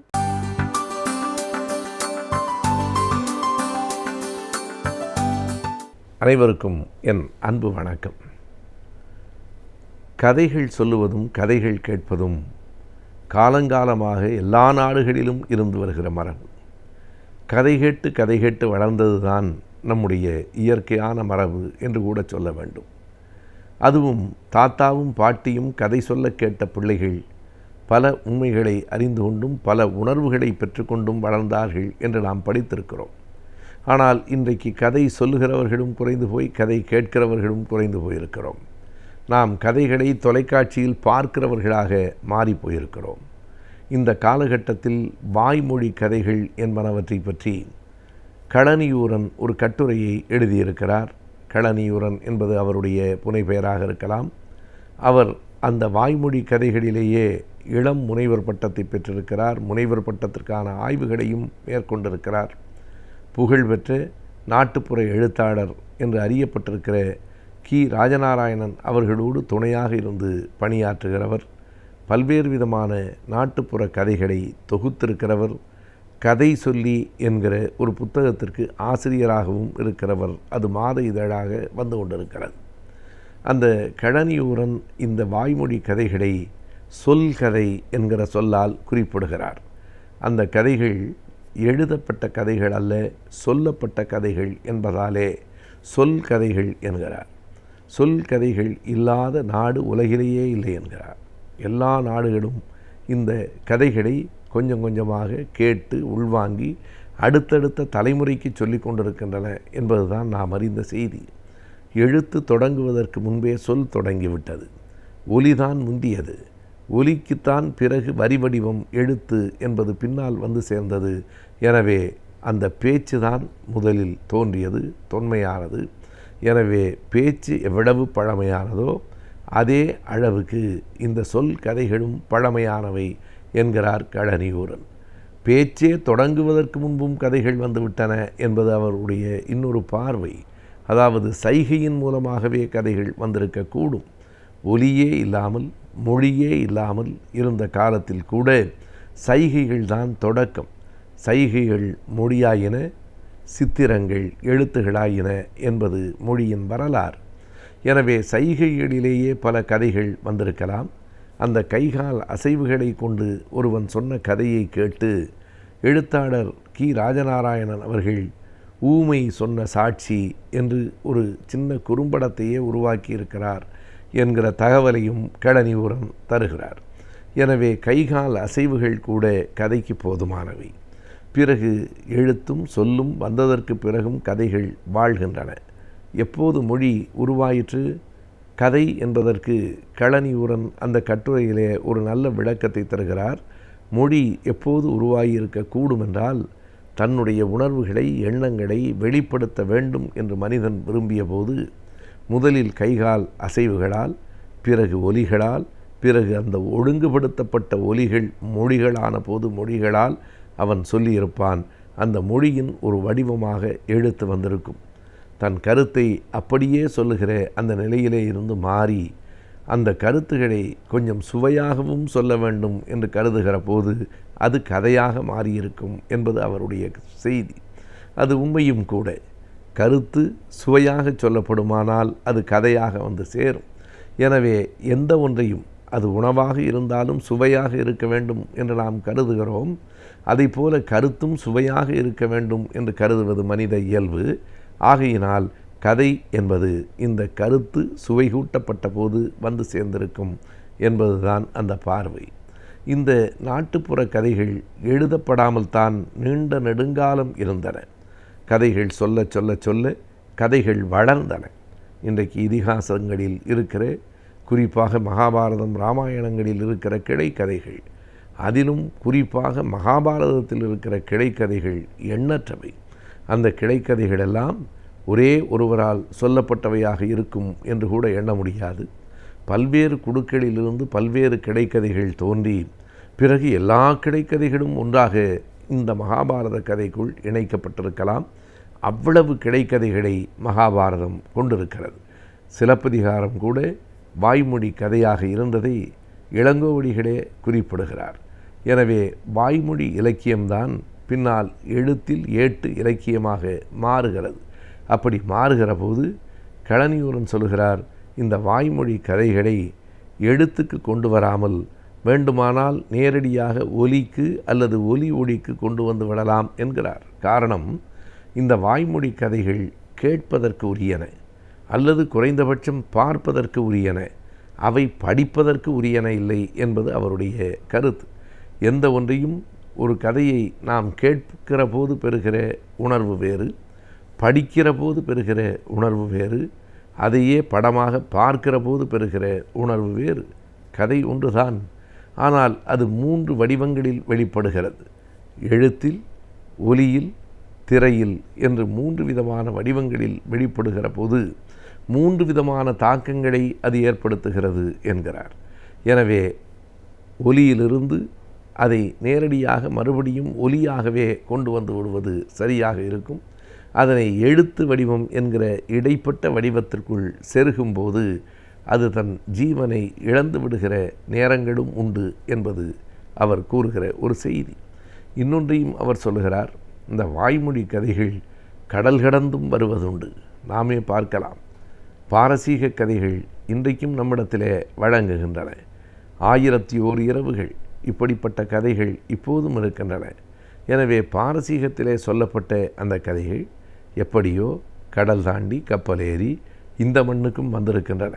பல்வேறு விதமான தேசங்களினுடைய கதைகள், வாய்மொழி கதைகள் வெவ்வேறு தேசங்களுக்கும் பயணம் செய்திருக்கின்றன என்பதும் எண்ணி பார்க்கத்தக்கதாகவே இருக்கிறது. இந்த வாய்மொழி கதைகளையெல்லாம் தொகுத்து தந்ததில் வானமாமலை அவர்களுக்கு மிகப்பெரிய பங்கு உண்டு. அவர்தான் இந்த கதைகளை கிராமத்து மக்களிடம் நேரடியாக கேட்டு எழுத்து வடிவில் பதிவு செய்தார். இன்றைக்கு அந்த பணியை மிக பலர் தொடர்ந்து செய்து கொண்டிருக்கிறார்கள். பேராசிரியர் ஆ. சிவசுப்பிரமணியன் போன்றவர்கள், லூர்து போன்றவர்கள் தொடர்ச்சியாக அந்த பணியை செய்து கொண்டிருக்கிறார்கள். அந்த தளத்தில் கி. ராஜநாராயணன் குறிப்பிடத்தக்கவராக இருக்கிறார். அவர்தான் அந்த கரிசல் காட்டு கதைகள் எல்லாவற்றையும் பதிவு செய்து இந்த தமிழக தளத்திற்கே கொண்டு வந்தவர் என்று கூற வேண்டும். இப்படி அந்த வாய்மொழி கதைகள் காற்றோடு கலந்து போய் விடாமல் அவை எழுத்தில் வடிக்கப்பட்டிருக்கின்றன. இன்னமும் அவை ஒரு குறும்படங்களாக, திரைப்படங்களாகவும் சில கதைகள் மாற்றப்பட்டிருக்கின்றன. ஆகையினால் இந்த வாய்மொழி இலக்கியம் யாரால் எழுதப்பட்டது, என்றைக்கு எழுதப்பட்டது என்று குறித்து சொல்ல முடியாது. அது மக்களின் இலக்கியம், ஒரு தனி மனிதனின் இலக்கியம் இல்லை. அந்த நாட்டுப்புற கதைகள், சொல் கதைகள் என்பவை மக்களின் இலக்கியம். மக்களின் இலக்கியத்தை மக்களே காப்பாற்றாமல் விட்டால் வேறு யார் காப்பாற்றுவார்கள்? இந்திய குடிமகனாகிய நாம் ஒவ்வொருவரும் அடிப்படை சட்டங்களை அறிந்திருப்பது அவசியமாகிறது. அப்படி அறிந்திருப்பதால் பல சூழல்களில் நாம் ஏமாற்றப்படாமல் தவிர்த்து கொள்ளலாம். அந்த வகையில் நாம் அறிந்திருக்க வேண்டிய சட்டங்களை இப்பொழுது தெரிந்து கொள்ளலாம்.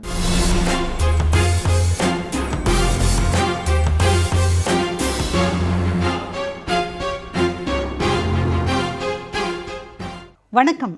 இன்றைய ஆலோசனை நேரத்தில் ஒரு மிக மிக முக்கியமான விஷயம், நம்ம எல்லாம் பாதிக்கிற ஒரு விஷயம், நம்மை வருத்தத்திற்கு உள்ளாக்குகிற ஒரு விஷயத்தை பற்றி பேச போகிறோம்.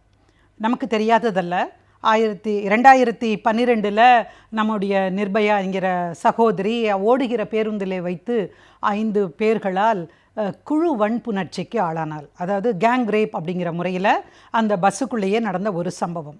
இப்படிப்பட்ட சம்பவம் நிர்பயா அப்படிங்கிற ஒரு பெண்ணுக்கு மட்டுமல்ல, நாட்டில் உள்ள பல பெண்களுக்கு நடக்கிறது. அதாவது ஒவ்வொரு 30 நிமிஷமும் ஒரு பெண் பாலியல் பலாத்காரத்திற்கு ஆளாகிறாள் என்கிற உண்மையை நம்முடைய தேசிய ஆவண காப்பகம் இருக்கிறது அல்லவா, அது தருகிறது. அதனுடைய அறிக்கை மிக கிளியராக சொல்லுகிறது. அப்போ இந்த பாலியல் பலாத்காரம் அல்லது ரேப்னா என்ன? ஒரு பெண் ஒரு ஆணோடு உறவு கொள்வது என்பது சாதாரணமான நிகழ்வு தானே, இதில் எங்கிருந்து பலாத்காரம் வந்தது என்று கேட்கிற பொழுது, ஒரு பெண்ணின் சம்மதத்தோடு ஒருவர் உறவு கொள்ளுதல் என்பது அது திருமண உறவாக இருக்கலாம், அல்லது திருமணத்திற்கு அப்பாற்பட்ட உறவாக கூட இருக்கலாம். அதில் கன்சென்ட் அப்படிங்கிற ஒரு விஷயம் வந்துடுது. ஆனால் ஒரு பெண்ணுடைய விருப்பம் இல்லாமலோ அல்லது வேறு சூழ்நிலைகளிலோ அந்த பெண்ணை அத்துமீறி உடல் உறவு கொண்டால் அதை நம்ம பாலியல் பலாத்காரம் அப்படின்னு நம்ம சொல்கிறோம். அப்போ பாலியல் பலாத்காரம் என்பது ஒரு பெண்ணை அடிமைப்படுத்துவதற்காக ஆணாதிக்க மனோபாவத்தோடு நடத்தப்படுகிற ஒரு குற்ற நிகழ்வு. உன்னை காட்டிலும் நான் பவர்ஃபுல்லான பர்சன், நான் தப்பிச்சு வெளியே போயிடலாம், பட் நீங்கள் தான் ஒரு குழந்தையை பெற்றெடுக்க வேண்டும் அல்லது சிதைந்து விடுவீர்கள் அப்படிங்கிற ஒரு அச்சத்தை உருவாக்குவதற்காக, ஒரு பெண்ணின் மீது ஒரு மிகப்பெரிய ஆஹா நாம் பார் அப்படின்னு காட்டுவதற்காக பிரயோகப்படுத்தப்படுகிற ஒரு பலவந்த நடவடிக்கை தான் பாலியல் பலாத்காரம். இந்த பாலியல் பலாத்காரத்திற்கு 7 வருஷம் முறை, அது முதல்ல 10 வருஷம் வரைக்கும், சம்டைம்ஸ் ஆயுள் தண்டனை வரைக்குமான தண்டனையும் கூடவே அபராதமும் விதிக்கப்படுகிறது. இப்போ பாலியல் பலாத்காரம் அப்படின்னு நம்ம சொல்லுகிற பொழுது நிறைய விஷயங்கள் இருக்குது. இது வரைக்கும் நம்ம 375 சொல்லுவாங்க, இந்திய தண்டனை சட்டத்துடைய 375 பாலியல் பலாத்காரம்னா என்ன, 376 என்ன தண்டனை, அதோடு முடிஞ்சிடும். ஆனால் நிர்பயா வழக்குக்கு பிறகுதான் என்னென்ன வகையில் எல்லாம் பாலியல் பலாத்காரங்கள் நடக்கிறது, இவற்றை தனி குற்ற நிகழ்வாக அறிவிக்க வேணும் அப்படின்னு ஜஸ்டிஸ் வர்மா சொன்னார். அந்த அடிப்படையில் பல பலாத்கார செயல்களுக்கு தனித்தனி தண்டனைகள் கொடுக்கப்பட்டிருக்கிறது. திரும்பவும் நான் நிர்பயாக்கே வரேன். நிர்பயாவை கேங்ரேப் பண்ணினதுக்கு பிறகு இந்தியா முழுக்க இருக்கக்கூடிய பெண்களும் ஆண்களும் இளைஞர்களும் யுவதிகளும் அப்படியே திரண்டு நின்று இதுக்கு நியாயம் கேட்டு போராடினாங்க. அப்படி போராடுகிற விஷயம் நிர்பயாவுக்கு தெரியுமா?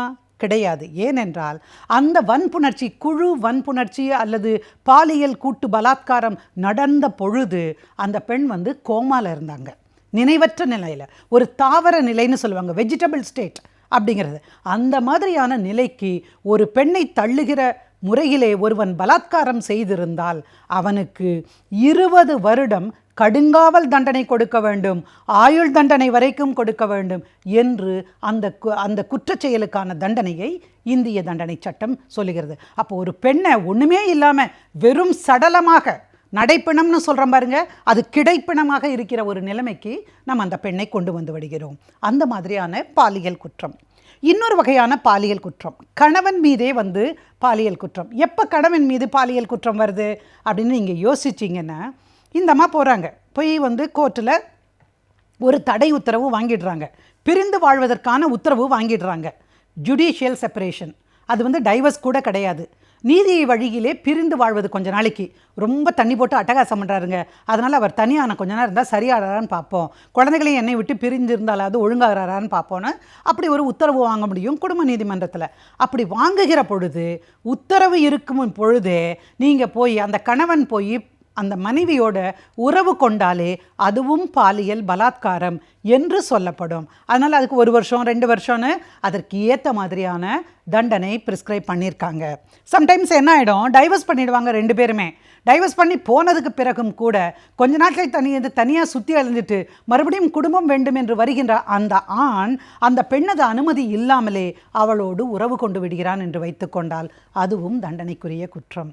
ஆனால் இதில் என்னென்னா ஒரு இன்ட்ரெஸ்டிங்கான பாயிண்ட்டு, 2 பேரும் விவாகரத்து இல்லாமலே சேர்ந்து வாழ்கிற ஆணும் ஆணும் பெண்ணும் இடையிலே கூட குறைந்தபட்ச நடைமுறைகள் இருக்கிறது.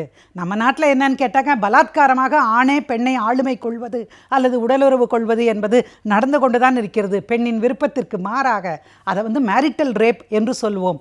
மேரிட்டல் ரேப்பை இன்றைக்கு வரைக்கும் நம்ம குற்றமாக அறிவிக்கவில்லை நம்முடைய நாடு என்பது தான் துக்கம். ஆனால் இதே மேரிட்டல் ரேப்பை குடும்ப வன்முறை சட்டத்தில் நீங்கள் பார்த்தீங்கன்னா அங்கே ஒரு விஷயமாக குறிப்பிட்டிருப்பதை நாம் பார்க்கலாம். சரி, அடுத்து எந்த விதமான பாலியல் பலாத்காரம் அப்படின்னு பார்த்தீங்கன்னா, இப்போ ஒரு அதிகாரி தனக்கு கீழே இருக்கக்கூடிய பணிபுரிகிற ஒரு பெண்ணை ஏமாற்றியோ மயக்கியோ பாலியல் பலாத்காரம் செய்வது. உங்களுக்கு கொஞ்ச நாளைக்கு ஒரு 6-7 மாதத்துக்கு முன்னாடி பார்த்தீங்கன்னா ஒரு வீடியோ கிளிப்பிங் வாட்ஸ்அப்பில் அதிலெல்லாம் உலா வந்தது. ஒரு உயர் அதிகாரி தனக்கு கீழே பணிபுரிகின்ற காவல்துறையிலே பணிபுரிகின்ற அந்த இன்ஸ்பெக்டரோ சப் இன்ஸ்பெக்டரோ அந்த அம்மா நினைக்கிறேன், அவங்களுக்கு ஒரு செய்தியை அனுப்புகிறார். அடிக்கடி கொஞ்சி நீ எனக்கு வேணும் அது மாதிரியெல்லாம். அப்போ இந்த மாதிரி நிகழ்வுகள் பண்ணுவதும் தப்பு தான். ஒருவேளை அது பலாத்காரம் வரைக்கும் சென்றிருந்தால் அந்த பலாத்காரத்திற்கு சீரியஸான குற்றம் என்று எடுத்துக்கொள்ளப்படும். 10 வருஷம் வரைக்கும் தண்டனை கொடுக்கலாம், அதிலிருந்து ஆயுள் தண்டனை வரைக்கும் கொடுக்கலாம். ஒரு ஹாஸ்பிட்டல் இப்போ பாருங்கள், 2-3 நாளைக்கு முன்னாடி பேப்பரில் பார்த்தோமே, ஒரு ஹாஸ்பிட்டலில் நோய்க்காக சேர்க்கப்பட்ட ட்ரீட்மெண்ட்டுக்காக ஐசியூவில் இருந்த ஒரு பெண்மணி, இளம் பெண்மணி, அவள் பேச முடியாத உடல் அசைவற்று இருக்கிற இந்த நிலையிலேயே ஒரு டாக்டரோட சேர்ந்து அந்த வார்டு பாயும் 2 பேரும் சேர்ந்து பாலியல் பலாத்காரம் பண்ணியிருக்காங்க. வெளியே வந்ததுக்கப்புறம் தான் தெரிஞ்சு அது புகார் கொடுத்து அந்த பொண்ணு எழுதி காட்டுச்சான், இந்த மாதிரி என்ன பண்ணிட்டாங்க அப்படின்னு. அப்போது அந்த மாதிரியான தவறுகள் நடந்தால் அவர்களுக்கு தண்டனை என்பது நிச்சயமான ஒரு விஷயமாக மாறியிருக்கிறது. அப்புறம் இன்னொரு முக்கியமான பாலியல் பலாத்காரங்கிறது, நான் நிர்பயா வழக்கிலிருந்து தான் சொல்லணும் திரும்பவும், கூட்டு வன்புணர்ச்சி. ஒருத்தர் மட்டும் இல்லாமல் 2 பேர் 3 பேர் இந்த மிருகங்கள் மனித சதைக்காக பெண்ணின் உடலுக்காக அலைகின்ற இந்த விதமான மிருகங்கள் அவர்கள் ஒன்றா சேர்ந்து ஒரு பெண்ணை துவம்சம் பண்ணுறாங்க பாருங்கள். கூட்டு வன்புணர்ச்சி அல்லது கேங் ரேப் எனப்படுகிற மிக கொடும் குற்றத்திற்கு 20 வருஷம் கடுங்காவலில் ஆரம்பித்து ஆயுள் தண்டனை வரைக்கும் கூட போகும். உங்களுக்கு நினைவிருக்கும், நிர்பயா வழக்கில் மிக மோசமான நிலையில் அந்த பெண்ணை ரேப் பண்ண காரணத்தினால தான் தூக்கு தண்டனை வரைக்கும் கொடுத்தால் தவறில்லை என்று ஒருமித்த குரல் எழுந்தது. ஆக இப்படி பல வகைப்பட்ட பலாத்கார செயல்கள் இன்றைக்கும் நாடெங்கிலும் பெண்களுக்கு எதிராக தொடரப்பட்டு இருக்கக்கூடிய நிலை இருப்பது நமக்கெல்லாம் ரொம்ப அவமானகரமான ஒரு விஷயம். நான் எல்லா ஆண்களையும் சொல்லவில்லை, ஆனால் இன்றைக்கு சமூகத்தில் மனப்பிறழ்வு நோய்க்கு ஆளாகி பெண்ணை வெறும் போகப் பொருளாக அனுபவிப்பதற்கான பண்டமாக மட்டுமே பார்க்கிற பார்வை என்பது சில ஆண்களுக்கு இருப்பதனால் நிகழ்கிற அவலம் தொடரக்கூடாது. அதற்கு முற்றுப்புள்ளி வைக்க வேண்டும் என்று சொன்னால் பாலியல் கல்வி அவசியம். பெண்ணை ஆணை இருவரும் ஒருவரை ஒருவர் சரியாக புரிந்து கொள்வதும் சரியாக நடந்து கொள்வதும் உரியவர மரியாதையை இருவரும் அளிப்பதும் ரொம்ப அவசியம்னு நான் நினைக்கிறேன். நன்றி. நம் மனம் சீராக இருந்தால்தான் நம்முடைய எண்ணங்கள் செயல்பாடுகள் இவை அனைத்தும் சிறப்பாக அமையும். ஆதலால் மனதை சீராக வைத்துக் கொள்வதற்கான தகவல்களை நம்மிடையே பகிர்ந்து கொள்ள வந்திருக்கிறார் டாக்டர் நம்பி அவர்கள். நிகழ்ச்சியில் நிறைவு பகுதியாக வரவிருப்பது மனமே மனமே.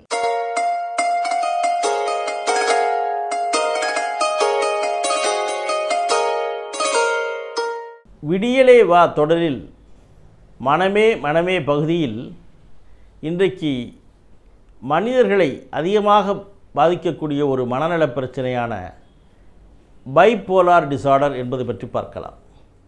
அதாவது மன எழுச்சியும் மன வருத்தமும் மாறி மாறி ஒருவரை தாக்குகின்ற ஒரு நிலை. இது மிக அதிகமாக காணப்படுகின்ற ஒரு தீவிரமான மனநோய். ஏறக்குறைய 2-4% பேர் உலகம் முழுவதும் இந்த மனநல பாதிப்பால் அவதிப்பட்டு கொண்டிருக்கிறார்கள்.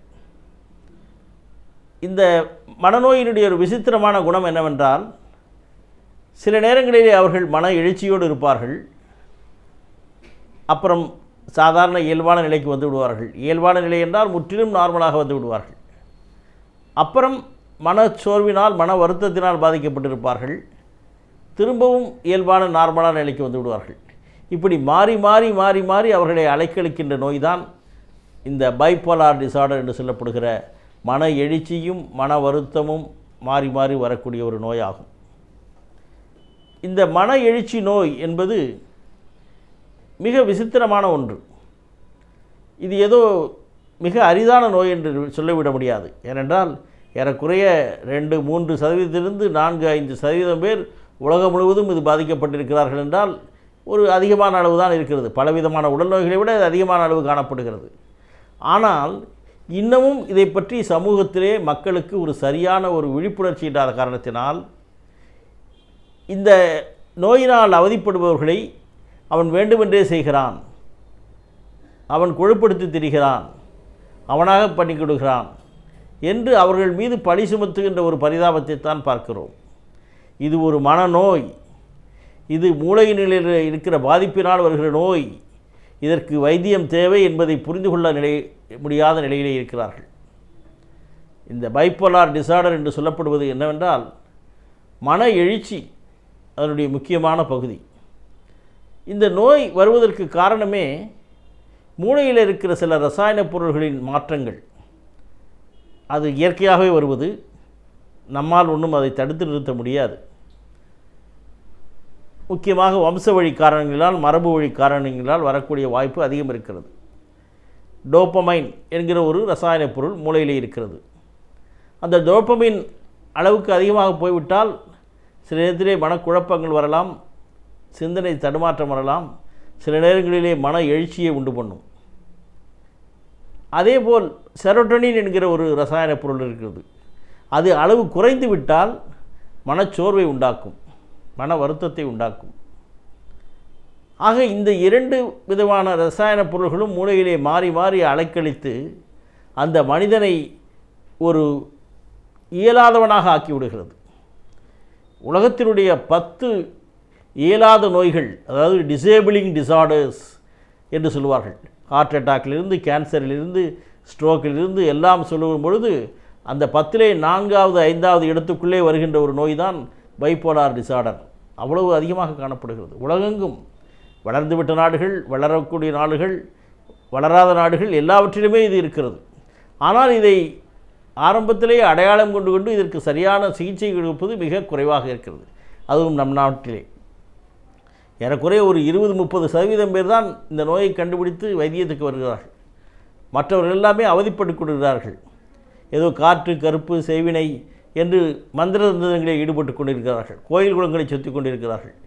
இது ஒரு மூளை மாற்றத்தால் ஏற்படுகிற ஒரு நோய், உடல் நோய் போன்றதே இது, இதற்கு சிகிச்சை தேவை என்கிற உண்மை நிலையை புரிந்து கொள்ளாதவர்களாக இருக்கிறார்கள். இந்த மன எழுச்சி நோயின் அறிகுறிகளை பார்த்தால் அவர்கள் எந்நேரமும் ஒரே ஒரு எழுச்சியான மனநிலை, குஷி என்று சொல்வார்கள், ஒரே குஷியாக இருப்பார்கள், அளவுக்கு மீறி ஒரு குஷியாக இருப்பார்கள், தான் உலகம் என்று இருப்பார்கள், உலகம் பிறந்ததே எனக்காக என்று வாடி பாடுவார்கள். தானே உலகென்று தப்பாய் புரிந்து கொண்டால் மானே மனநோய் வரும் என்று ஒரு கவிஞன் பாடியது தான் ஞாபகம் வருகிறது. தான் உலகம், என்னால் எதையும் சாதிக்க முடியும், எல்லோரும் எனக்கு கட்டுப்பட்டவர்கள், நான் தான் மகாராஜா என்று சொல்லிக்கொண்டு திரிவார்கள். அவர்களுடைய எண்ண ஓட்டமும் அதே மாதிரி வேகமாக இருக்கும். அவ்வளவு சக்தி புரிந்தவர்களாக இருப்பார்கள். எப்படி தான் அந்த அளவுக்கு சக்தி அவர்களுக்கு வந்தது, எனர்ஜி வந்தது என்று சொல்ல முடியாது. அதே நேரத்திலே ஒரு இடத்திலே உட்கார மாட்டார்கள், கவனச்சிதறல் அதிகமாக இருக்கும். அங்கே வருவார்கள், இங்கே போவார்கள், அதை செய்வேன் என்று சொல்வார்கள், காற்றை கயிற்றாக திரித்து விடுவேன் என்று சொல்வார்கள், இந்த இது முழுவதும் நான் தான் உலகத்திலே பெரிய பணக்காரன் என்று சொல்வார்கள், பில்கேட்ஸ் என்னுடைய நண்பர் என்று சொல்வார்கள், நான் தான் பெரிய உலகத்திலே பெரிய ஆக்டர் என்று சொல்வார்கள், எதை வேண்டுமானாலும் சொல்லிக்கொள்வார்கள். அவருடைய மன எழுச்சி, அவர்கள் சொல்லுவது ஒரு காமெடியாக இல்லை, நிஜமாகவே அவர்கள் நினைத்து கொண்டிருப்பார்கள் அந்த நேரத்திலே. அப்படி நினைக்க வைக்க தூண்டும் அந்த மனநோய். அப்படி மிக அதிகமாக ஒரு எனர்ஜி, ஒரு ஆக்டிவிட்டி, அவருடைய செயல்பாடுகள், அவருடைய எண்ணங்கள் சிறகடித்து பறக்கும். அவர்களே போல அவர்களுக்கு காரணமில்லாத கற்பனை எண்ணங்கள். தான் ஏதோ பெரிய ஒரு மனிதன், தனக்கு நிறைய பணம் இருக்கிறது, உலகத்திலே நான் பெரிய பணக்காரன், என்னால் எதையும் முடியும், நான் அரசியலிலே பெரிய ஆள் என்றெல்லாம் அவர்கள் தங்களை தாங்களே நினைத்துக் கொள்வார்கள். மற்றவர்கள் யாராவது அப்படியெல்லாம் இல்லை என்று சொன்னால் அவர்களுக்கு கோபம் வந்துவிடும். ஒரே குஷியாக இருப்பார்கள், அங்கு செல்வார்கள், இங்கு செல்வார்கள். பல நேரங்களிலே இது சில ஒரு அளவுக்கு கட்டுக்குள் இருப்பவர்கள் தான் பெரிய அரசியல்வாதிகளாக வந்து விடுவார்கள். தன்னால் முடியும் என்று எல்லாவற்றையும் சொல்லிக்கொண்டு எல்லாரையும் ஏமாற்றி கொண்டிருக்கிற ஒரு நிலை. ஆனால் இந்த நோய் இருப்பவர்கள் சில நேரங்களிலே ஒரு அளவோடு இருந்தால் அவர்கள் எல்லோரும் ரசிப்பார்கள். எந்நேரமும் ஒரு ஜோக் அடித்து கொண்டு மற்றவர்களை ஒரு கூட்டமாக கூட்டிக் கொண்டு ஒரு திரிவார்கள். ஆனால் அதுவே அளவுக்கு மீறி போய்க்கொண்டால் கோபப்படுவார்கள், மற்றவர்களை அடிக்கவும் ஆரம்பித்து விடுவார்கள். அப்பொழுதுதான் அவர்களை ஒரு மனநோயாளி என்று சமுதாயம் கருத நினைக்கும். இப்படிப்பட்ட மேனியா என்று சொல்லுவார்கள், இதை மன எழுச்சி நோய். இந்த மேனியா பல விதங்களிலே பல பேருக்கு பிரச்சனை கொடுக்கும். தனி மனிதனுக்கு மட்டுமல்லாமல் சூழ்நிலைக்கும் பிரச்சனையை உண்டாக்கும். இந்த மேனியா போன்று மற்றொரு பகுதி மனச்சோர்வு அல்லது டிப்ரெஷன். எதிலுமே ஒரு இயலாத நிலை, மனதிலே ஒரு சோர்வு அல்லது வருத்தம், எதிலுமே ஒரு நாட்டமில்லாத நிலை, பசியின்மை, தூக்கமின்மை, எதுவுமே செய்ய முடியாத ஒரு நிலை, தள்ளி போடுகின்ற தன்மை, ஏன் இருக்கிறோம், இருப்பதை விட இறப்பதே மேல் என்று நினைக்கிற எண்ணங்கள், இப்படியெல்லாம் ஒரு மனிதனை வாட்டி படைக்கிற மனச்சோர்வு அல்லது மன வருத்தம். இவை இரண்டுமே மாறி மாறி அவனை அலக்களிக்கும்.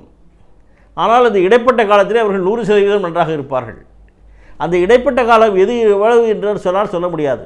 சில பேருக்கு ஒரே மாதத்திலே 2 தடவை வரலாம், இடையே நடுவர் 10 நாள் நன்றாக இருப்பார்கள். சில பேருக்கு ஒரு வருடத்துக்கு ஒரு தடவை வரலாம். சில பேருக்கு 10 வருடங்களுக்கு எடுத்து ஒரு பாதிப்பு வரலாம். இப்படி தனித்தனி மனிதர்களுக்கு ஏற்ப வித்தியாசப்படும். இது பெரும்பாலும் 15 30 வயது வரை மிக அதிகமாக ஆரம்பிக்கக்கூடிய ஒரு நோய். ஆனால் இது வாழ்நாள் முழுக்க கொஞ்சம் தொடரக்கூடிய ஒரு நோய் தான். இதற்கு தடுப்பதற்கும் இதனுடைய தீவிரத்தை கட்டுப்படுத்துவதற்கும் நிறைய நல்ல மருந்துகள் இருக்கிறது. முக்கியமாக மூடு ஸ்டெபிலைசர் என்று சொல்வார்கள். நம்ம வோல்டேஜ் ஸ்டெபிலைசர் என்று சொல்கிறோமே, அந்த ஃப்ளக்சுவேஷன் ஆஃப் தி கரண்ட், அதாவது அந்த மின் ஓட்டத்தை ஏற்றத்தாழ்வுகளை தாங்கிக் கொள்ளுகிற ஸ்டெபிலைசர் மாதிரி மன எழுச்சியையும் மன வருத்தையும் ஒன்றாக இருக்கக்கூடிய சமநிலையிலே வைத்துக் கொள்ளக்கூடிய மூடு ஸ்டெபிலைசர்ஸ் என்கிற மருந்துகள் இன்றைக்கு உலகம் முழுவதும் மிக அதிகமாக விற்பனை வருகிறது, எழுதி வருகிறார்கள் மனநல மருத்துவர்கள். ஆக அந்த மூடு ஸ்டெபிலைசர்ஸ் கொடுத்து அந்த மனதை சீராக வைத்துக் கொள்ள வேண்டும். இது இவர்கள் பாவம் அவதிப்பட்டு கொண்டிருக்கிறார்கள், இவருக்கு இருப்பது ஒரு மனநோய் என்பதை மற்றவர்கள் புரிந்து கொள்ள வேண்டும். இவர்கள் வேண்டுமென்றே செய்கிறார்கள் என்கிற எண்ணத்தை விட்டுவிட வேண்டும். மற்ற மருத்துவ சிகிச்சை இல்லாமல் மற்ற மாந்திரிக தந்திரிகளை ஈடுபடுவதை குறைத்து கொள்ள வேண்டும். இவர்களுக்கு தொடர்ந்து வைத்தியம் பார்த்தால் ஓரளவுக்கு அவர்கள் நோயை கட்டுப்படுத்தலாம். முற்றிலும் களைய முடியாவிட்டால் நிச்சயமாக ஒரு கட்டுக்குள் வைத்துக் கொள்ளலாம். பைப்போலார் டிசார்டரிலே அவதிப்படுகிறவர்கள் எத்தனையோ பெரிய பெரிய தொழிலில் இருந்திருக்கிறார்கள், எத்தனையோ சினிமா நடிகர்களாக இருந்திருக்கிறார்கள், அரசியலிலே பெரியவர்களாக இருந்திருக்கிறார்கள், விஞ்ஞானிகளாக கூட இருந்திருக்கிறார்கள். ஆக இவர்களை சரியான முறையிலே ஆரம்ப நிலையிலே அடையாளம் கொண்டு அவர்களுக்கு சரியான சிகிச்சை கொடுத்தவையானால் நிச்சயமாக அவர்களும் ஒரு சாதாரண மனநலம் பெற்ற மனிதர்களாக ஆக முடியும் என்பதிலே ஐயமில்லை.